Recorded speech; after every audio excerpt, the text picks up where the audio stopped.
Hi hello friends, మనం ఇవాళ వీడియోలో వచ్చేసి 22 మార్చ్ 2024కి సంబంధించిన కరెంట్ అఫైర్స్ గురించి అయితే డిస్కషన్ చేద్దాం. కాబట్టి ఈ వీడియో ఎండ్ వరకు చూడడానికి ట్రై చేయండి. చాలా ఇంపార్టెంట్ అప్డేట్స్ ఉన్నాయి, ఇవి మీ ఫ్యూచర్ ఎగ్జామ్స్కి చాలా యూజ్ అవుతాయి.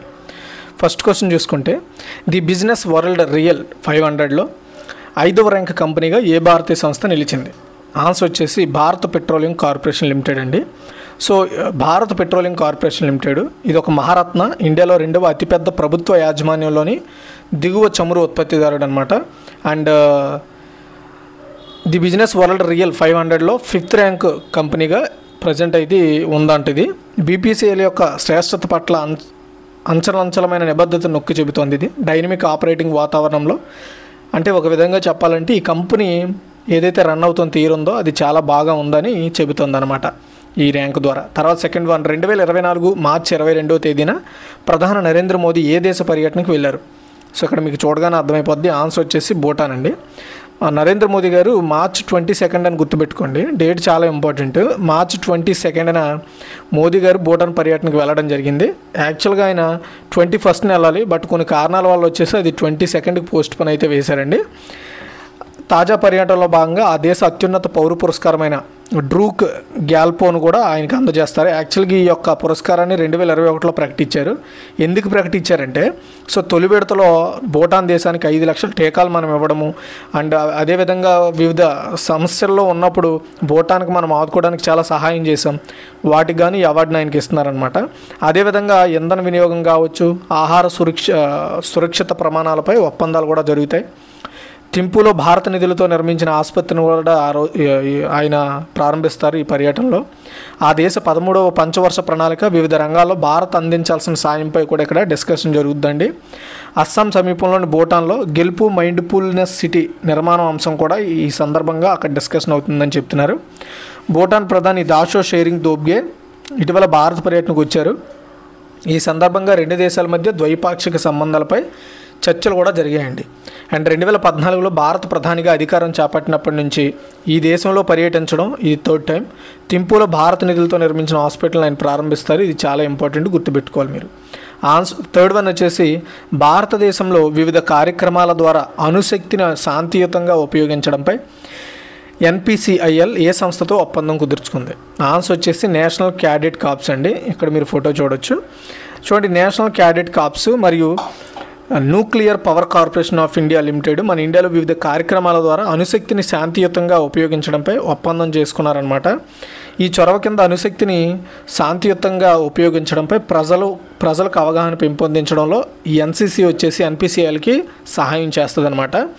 క్యాంపుల సమయంలో NCCతో ఫీల్డ్ ఎంగేజ్మెంట్కు ఈ NPCIL అయితే వచ్చి అటెండ్ అవుతుందండి. ఇది మ్యాటర్, ఓకేనా. ఏమి లేదు, అణుశక్తిని శాంతియుతంగా వాడాలనే దాని మీద ప్రజల్లో అవగాహన పెంచడము దీని మెయిన్ ఉద్దేశం, వీళ్ళిద్దరు కలయిక అనేది. తర్వాత 4th one, European union agency for law enforcement cooperation, దీన్నే మనము యూరోపోల్ అంటాం, అంటే లైక్ ఇంటర్పోల్ లాంటిది అనమాట. ఇంటర్పోల్ అనేది ఓవరాల్ ప్రపంచానికి, బట్ యూరోపోల్ అనేది ఓన్లీ యూరోపియన్ కంట్రీస్కి సంబంధించిన ఒక ప్రత్యేకమైన సేఫ్టీ నెట్వర్క్ అని చెప్పొచ్చు, పోలీస్ నెట్వర్క్ అని కూడా చెప్పొచ్చు. ఈ వర్కింగ్ అరేంజ్మెంట్పై ఏ భారతీయ సంస్థ సంతకం చేసింది? CBI అండి. ఇక్కడ మీరు ఫోటో చూడొచ్చు. యూరోపోల్ అండ్ CBI వీళ్ళిద్దరూ ఒక ఒప్పందం చేసుకున్నారు. సో ఈ ఒప్పందం ద్వారా ఏంటంటే, ఈ రెండు సంస్థల చట్ట అమలు అధికారుల మధ్య సహకార సంబంధాలు నెలకొల్పడం కోసం ఇది ఏర్పాటు చేశారు.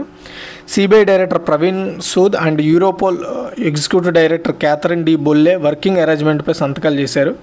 సో దీని ద్వారా ఒక విధంగా చెప్పాలంటే CBI అండ్ యూరోపోల్ మధ్య ప్రత్యక్షంగా సహకారం అనేది ఉంటుందన్నమాట. ఒకరికొకరు హెల్ప్ చేసుకుంటారు కొన్ని విషయాల్లో. ఈ పని ఏర్పాటు అనేది మన ఇండియాలో అన్ని చట్ట అమలు ఏజెన్సీలు, యూరోపోల్ ప్రాతినిధ్యం వహిస్తున్న 27 యూరోపియన్ దేశాల్లో అన్ని చట్ట అమలు సంస్థల మధ్య ఒకరికొకరు హెల్ప్ చేసుకుంటారు, అదే మెయిన్ వీళ్ళ ఉద్దేశం. ఇంకా యూరోపోల్ అనేది యూరోపియన్ యూనియన్ యొక్క చట్ట అమలు సంస్థ. ఇది 1998లో ఏర్పాటైంది. ఇది నెదర్లాండ్స్లోని హేగ్లో ఉందండి. తర్వాత 5, ఆపరేషన్ ఇంద్రావతిని భారత ప్రభుత్వం ప్రారంభించింది. ఈ ఆపరేషన్ యొక్క సారాంశం ఏంటి అంటే, ఉద్దేశం ఏంటి అంటే, భారతీయ జాతీయులను తరలించడం. అయితే మన ఇండియాకి తీసుకురావడం కాదు వీళ్ళ ఉద్దేశం, తరలించడం. ఏంటో చెప్తాను క్లారిటీగా. సో ఆపరేషన్ ఇంద్రావతిని ఇండియా స్టార్ట్ చేసింది. హైతీ నుండి డొమినికన్ రిపబ్లిక్ మన ఇండియన్ నేషనల్స్ ఎవరైతే ఉంటారో వాళ్ళని తరలిస్తారనమాట ఈ ఆపరేషన్ కింద. మార్చి 21న 12 మంది భారతీయులను సురక్షితంగా ఆ ప్రాంతంకి తరలించినట్లుగా Indian external affairs minister doctor S Jaishankar గారు అనౌన్స్ చేశారు. హైతీలో హింసాత్మక గ్యాంగ్ వార్లు జరుగుతున్నాయి. సో దాని దృష్టిలో పెట్టుకొని ఈ డెసిషన్స్ అయితే తీసుకున్నారనమాట. సో మార్చి 3న హైతీ అత్యవసర పరిస్థితిని కూడా ప్రకటించింది. అండ్ హైతీ తాత్కాలిక ప్రధానమంత్రి ఏరియల్ హెన్రీ ప్రస్తుతం ప్యూర్టో రికాలో బహిష్కరించబడ్డారు కూడా. ఇలా చాలా సంఘటనలు జరుగుతున్నాయి హైతీలో. కాబట్టి మన ఇండియన్ నేషనల్స్ని కాపాడడం కోసం పక్క దేశానికి ఈ పర్టికులర్ ఆపరేషన్ ఇంద్రావతి ద్వారా తరలిస్తున్నారు. దాని ద్వారా మన ఇండియాకి రాకపోయినా ఆ పక్కనే ఉండే దేశం ద్వారా సెక్యూర్గా ఉంటారు వాళ్ళు. నెక్స్ట్ 6th వన్, ఇటీవల ఏ దేశం సమ్మిట్ ఫర్ డెమోక్రసీ కాన్ఫరెన్స్ నిర్వహించింది? 2024 అనేది కూడా మీరు యాడ్ చేసుకోవాల్సి ఉంటుంది. ఓకే, ఆన్సర్ వచ్చేసి దక్షిణ కొరియా అండి. ఎందుకంటే మనకి ఇటీవలైన వర్డ్ వాడారనుకోండి, ఖచ్చితంగా 2024 ఇవ్వడు. 2024 ఇచ్చాడంటే ఇటీవలైన వర్డ్ వాడాడు కాబట్టి దాన్ని మనం గుర్తుపెట్టుకోవాలి. ఓకే, దక్షిణ కొరియా అండి. 3వసారి అనమాట సమ్మిట్ ఫర్ డెమోక్రసీ కాన్ఫరెన్స్ను దక్షిణ కొరియా కండక్ట్ చేసింది. మార్చి 18 to 20 వరకు కూడా 3 days పాటు ఈ యొక్క కాన్ఫరెన్స్ జరిగింది.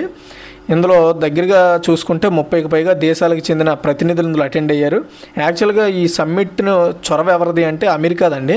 సో అమెరికా చొరవతో పర్టికులర్గా దక్షిణ కొరియా ఈ యొక్క సమ్మిట్ని అయితే నిర్వహించడం జరిగింది. సో ఇక్కడ సింపుల్ అండి ఇది. ఎందుకంటే ప్రజాస్వామ్యాన్ని డిజిటల్గా వస్తున్నవైతే ఇబ్బందులు, టెక్నాలజీ ప్రజాస్వామ్యాన్ని ఎలా ప్రోత్సహించగలదు, సార్వత్రిక మానవ హక్కులు ఈ శిఖరాగ్ర సమావేశం యొక్క ప్రధాన ఎజెండాగా చెప్పొచ్చు.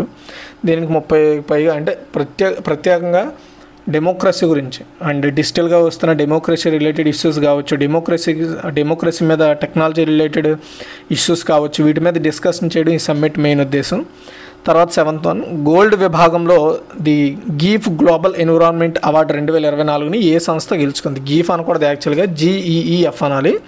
ఈ అవార్డుని ఏ సంస్థ గెలుచుకుందంటే THDC ఇండియా లిమిటెడ్ అండి. ఓకేనా, చూడండి, విద్యుత్ పరిశ్రమలో ప్రతిష్టాత్మకమైన the GEF global environment award 2024కి గోల్డ్ కేటగిరీలో అవార్డు లభించిందనమాట THDCకి. ఈ విషయాన్ని ఆ సంస్థ అనౌన్స్ చేసింది. అందరికీ అందుబాటు ధరలో విద్యుత్తును అందించడం అండ్ పర్యావరణ సమస్యలను పరిష్కరించడంలో స్కిల్స్ని కావచ్చు అండ్ చాలా స్మూత్గా హ్యాండిల్ చేయడంలో ఈ అవార్డు అయితే ఆ సంస్థకి ఇచ్చారండి. అండ్ JW మ్యారియట్ ఏరోసిటీలో జరిగిన గ్లోబల్ క్లీన్ ఎనర్జీ సమ్మిట్ 2024లో గ్లోబల్ ఎన్విరాన్మెంట్ సేఫ్టీ అవార్డ్స్ 2024లో ఈ అవార్డు వేడుక జరిగింది.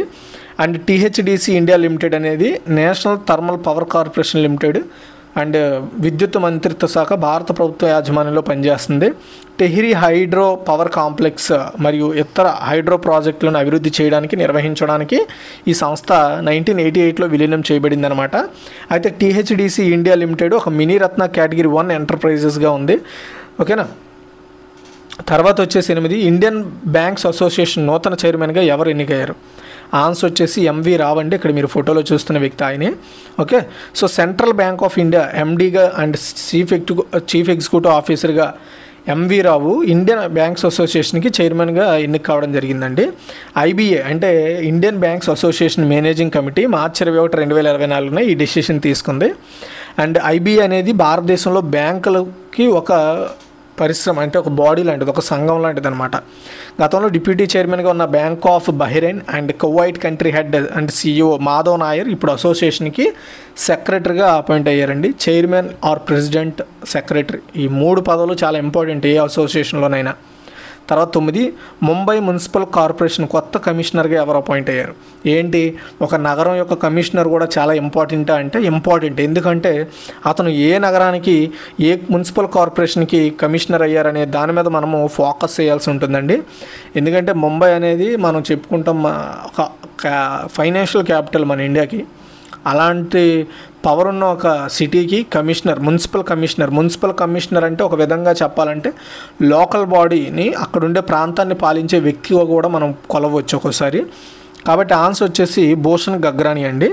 భారత ఎన్నికల సంఘము సూచనల మేరకు మహారాష్ట్ర ప్రభుత్వము senior IAS officer Bhushan Gagrani Mumbai municipal కార్పొరేషన్కి కొత్త కమిషనర్గా అపాయింట్ చేశారు. అది కూడా ఎవరి సిఫార్సుల మేరకు అపాయింట్ అయ్యారనేది కూడా మనం ఇంపార్టెంట్. గగ్రాని ఇప్పటివరకు ముఖ్యమంత్రి కార్యాలయంలో అడిషనల్ చీఫ్ సెక్రటరీగా ఉన్నారు. అతను ఇక్బాల్ సింగ్ చాహల్ స్థానంలో అపాయింట్ కావడం జరిగిందనమాట. నెక్స్ట్ 10 అండి, పునర్వినియోగ ప్రయోగ వాహనం యొక్క ల్యాండింగ్ మిషన్ను ఇస్రో విజయవంతంగా పరీక్షించింది. దీని పేరు ఏమిటి అంటే పుష్పక్ అండి. సో ఓకేనా, పుష్పక్ ఈ పేరుని మీరు ఒక ఇతిహాసంలో వినే ఉంటారు. ఆ ఇతిహాసం పేరు ఎవరికైనా తెలిస్తే కామెంట్ చేయండి. భారత అంతరిక్ష పరిశోధన సంస్థ కర్ణాటకలోని చల్లేకెరెలోని ఏరోనాటికల్ టెస్ట్ రేంజ్ నుండి పుష్పక్ అనే ఒక పునర్వినియోగ లాంచ్ వెహికల్, అంటే ఇప్పటికే ఉండేది, దాన్ని మళ్ళీ రీలాంచ్ చేసిందనమాట. అండ్ దాన్ని సక్సెస్ఫుల్గా టెస్ట్ కూడా చేసింది. ఇది ఒక 3వ ల్యాండింగ్ మిషన్ అండి, ఆర్ఎల్వి అనేది. ఇది కక్షలో ఉన్న ఉపగ్రహాలు ఏవైతే ఉంటాయి, కక్ష అంటే ఏంటి, ఫర్ ఎగ్జాంపుల్ ఇది భూమి, దీన్ని మనం కక్ష అంటాం అనమాట. ఓకేనా, సో అంటే లైక్ వేరే గ్రహాలకి మన భూమి చుట్టూ ఉండే ఒక పరిధి రేఖ అని కూడా చెప్పొచ్చు. ఈ కక్షలో ఉన్న ఉపగ్రహాలకు ఉండే ఏవైతే శాటిలైట్స్ ఉంటాయో వాటికి ఇంధనాన్ని ఫిల్ చేస్తుంది అనమాట. అంతే, అది ఒకటి గుర్తుపెట్టుకోండి. దీని ద్వారా మన ఇండియాలో అంతరిక్ష వ్యర్థాలను తగ్గించడానికి ఇది యూజ్ అవుద్ది. ఈ mission ISRO inertial systems unit, liquid propulsion system సెంటర్తో కలిసి విక్రమ్ సారాభాయ్ స్పేస్ సెంటర్ సక్సెస్ఫుల్గా దీన్ని చేపట్టిందండి. తర్వాత 11 ఫెడరేషన్ ఆఫ్ ఇండియన్ ఎక్స్పోర్ట్ ఆర్గనైజేషన్కి కొత్త అధ్యక్షుడిగా ఎవరు నియమితులయ్యారు? ఆన్సర్ వచ్చేసి అశ్విన్ కుమార్ అండి. Federation of Indian export organisation కొత్త అధ్యక్షుడిగా అశ్విని కుమార్ అపాయింట్ అయ్యారు. అశ్విని కుమార్ పంజాబ్లోని జలంధర్కి చెందిన ప్రఖ్యాత వ్యాపార వ్యవస్థాపకుడు అండ్ ఎగుమతిదారుడు. అతను ఇంజనీరింగ్ రంగంతో సంబంధం కలిగి ఉన్న వ్యక్తి అనమాట, ఆ బిజినెస్తో సంబంధం కలిగి ఉన్న వ్యక్తి. ఎగుమతులకు సంబంధించి ఉండే సంస్థలకి ఇది ఒక ఆర్గనైజేషన్ అనమాట ఈ సంస్థ. నెక్స్ట్ 12 ప్యారిస్ ఒలింపిక్స్ 2024లో భారతదేశం తరపున జెండా బేరర్గా ఎవరు ఎంపికయ్యారు? జెండా బేరర్ అంటే జెండాను మోసే వ్యక్తి అనమాట, చాలా ఇంపార్టెంట్ అండి నెక్స్ట్ ఎగ్జామ్స్కి. ఇది ఆన్సర్ వచ్చేసి శరత్ కమల్ అండి. ఈ ఫోటోలో కనబడుతున్న వ్యక్తి శరత్ కమల్. ఆయన ఖేల్ రత్న అవార్డు గ్రహీత, 2 సార్లు Commonwealth games champion, table tennis ఆటగాడు. శరత్ కమల్ నెక్స్ట్ జరగబోయే పారిస్ ఒలింపిక్స్ 2024లో భారత్ తరపున పతాధికారిగా ఉంటాడనమాట ఆయన. ఇండియన్ ఒలింపిక్ అసోసియేషన్ ఇటీవల ఈ విషయాన్ని అనౌన్స్ చేసింది. శరత్ కమల్ ఒలింపిక్స్లో భారత్కు 19వ జెండాను మోసే వ్యక్తిగా ఉండబోతున్నారండి. టోక్యో ఒలింపిక్స్ 2020లో భారత పురుషుల హాకీ జట్టు మాజీ కెప్టెన్ మన్ప్రీత్ సింగ్ మరియు మేరీ కోమ్ జెండా బేరర్లుగా భారతదేశానికి నాయకత్వం వహించారండి ఇంతకుముందు. తర్వాత 13 లెబనాన్లో జరిగిన WTTT ఫెడర్ బీరుట్ టోర్నమెంట్లో పురుషుల సింగిల్స్ టైటిల్ని గెలుచుకున్న భారతీయ ఆటగాడు ఎవరు? ఆన్సర్ వచ్చేసి సత్యన్ జ్ఞానశేఖరన్ అండి.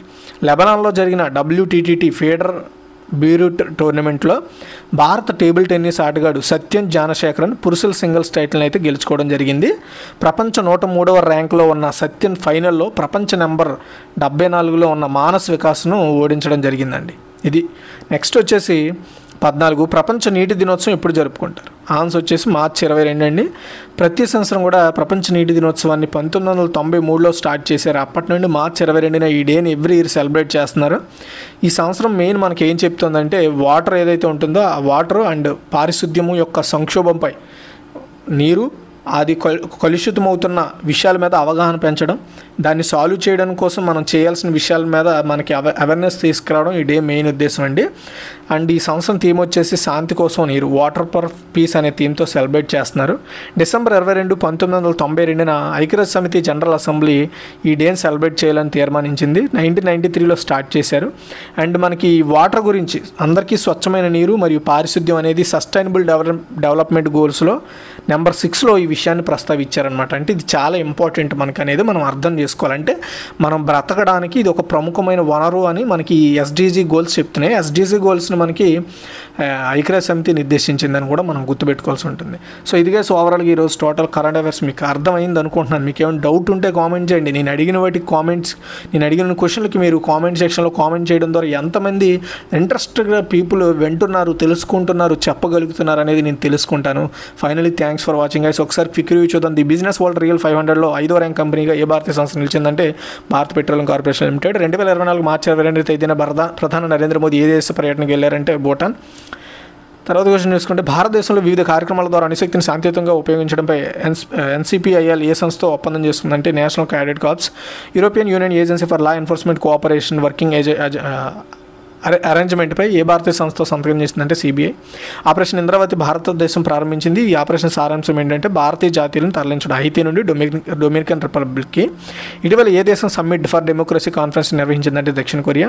గోల్డ్ విభాగంలో the GEF global environment award 2024 ఏ సంస్థ గెలుచుకుందంటే THDC India limited. And Indian banks association నూతన చైర్మన్గా ఎవరు అపాయింట్ అయ్యారంటే MV రావు. ముంబై మున్సిపల్ కార్పొరేషన్ కొత్త కమిషనర్ ఎవరు అంటే భూషణ్ గగ్రాని. పునర్వినియోగ ప్రయోగ వాహనం యొక్క ల్యాండింగ్ మిషన్ ఇస్రో విజయవంతంగా పరీక్షించింది. వచ్చింది. దీన్ని ఏమంటారంటే పుష్పక విమానం అండి.